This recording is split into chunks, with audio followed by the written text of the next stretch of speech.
Bem, então nessa questão, a gente deve calcular o limite de x quando tende a zero da função 3x² sobre tangente de x vezes seno de x. Então a primeira coisa que a gente vai fazer é lembrar que a tangente de x é seno de x sobre cosseno de x.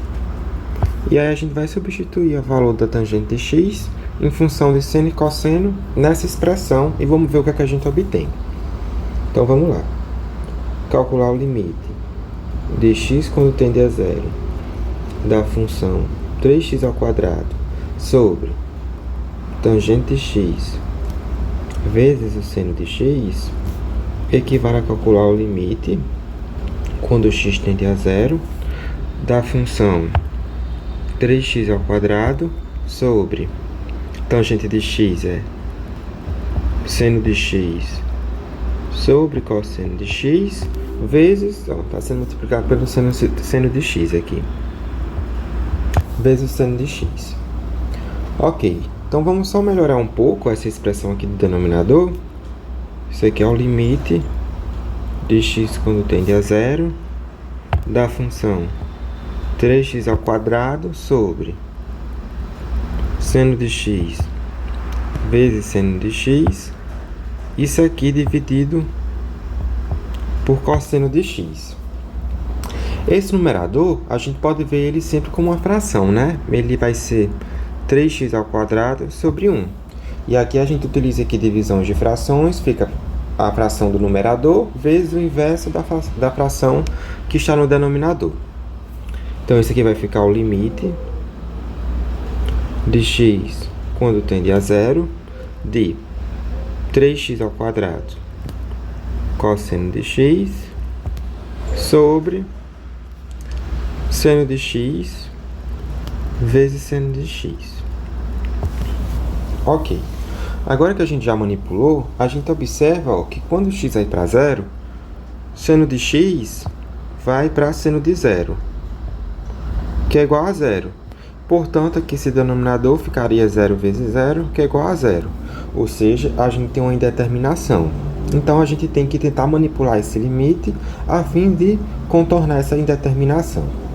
Como essa função aqui envolve senos e cossenos, então, geralmente o que a gente faz é utilizar o limite fundamental da trigonometria, que nos diz que o limite de seno de x sobre x, quando x tende a zero, é igual a 1.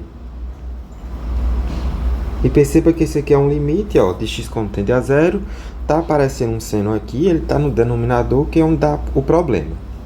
Então, a ideia, o interessante, seria a gente tentar dividir aqui, esse seno aqui de x por x, esse outro seno aqui de x por x, e aí, quando a gente fizesse esse limite aqui, ia dar 1, esse outro aqui também ia para 1, e a gente não teria problema no denominador, porque o denominador daria 1, que é um número diferente de zero. Só que, se a gente faz essa multiplicação, a gente está alterando a nossa função. E a gente não pode alterar a função. Então, o que a gente vai fazer é multiplicar por 1 sobre x em cima e embaixo. Então, calcular esse limite equivale a calcular o limite de x quando tende a zero. Deixa eu só descer aqui mais um pouquinho. Da função 1 sobre x vezes 1 sobre x, 3x² cosseno de x. Agora eu vou multiplicar esse 1 sobre x embaixo também. 1 sobre x, 1 sobre x, seno de x vezes seno de x. Então, percebam que eu ainda estou calculando o limite da mesma função. Por quê? Porque no numerador eu multipliquei por 1 sobre x vezes 1 sobre x, mas no denominador eu dividi por 1 sobre x vezes 1 sobre x. Então, o que eu fiz aqui foi multiplicar a minha fração por 1, né? Estou pegando um número e dividindo por ele mesmo. Então, não alterei a minha função. E agora, só reorganizando, a gente fica com o quê? Com o limite de x quando tende a zero. Então, aqui no numerador, o que é que a gente vai ter? A gente obtém aqui, que... Então, deixa eu colocar em vermelho. Que 1 sobre x vezes 1 sobre x vezes x ao quadrado é igual a 1 sobre x vezes 1 sobre x é 1 sobre x ao quadrado vezes o x ao quadrado, que é igual a 1. Então, esse 1 sobre x vezes 1 sobre x, eu posso cancelar com o x ao quadrado, que tem aqui no numerador. Ok? Então, vai sobrar só o 3 cosseno de x. E aqui no denominador, a gente pode rearranjar essa multiplicação aqui, ó. Seno de x sobre x. E a gente coloca o outro x embaixo desse seno também. E aqui, beleza. Por quê? Porque quando o x vai para zero, então aqui, esse seno de x sobre x vai para 1. Esse outro seno de x sobre x aqui vai para 1. E o cosseno de x, quando o x vai para zero, vai para cosseno de zero, que é igual a 1.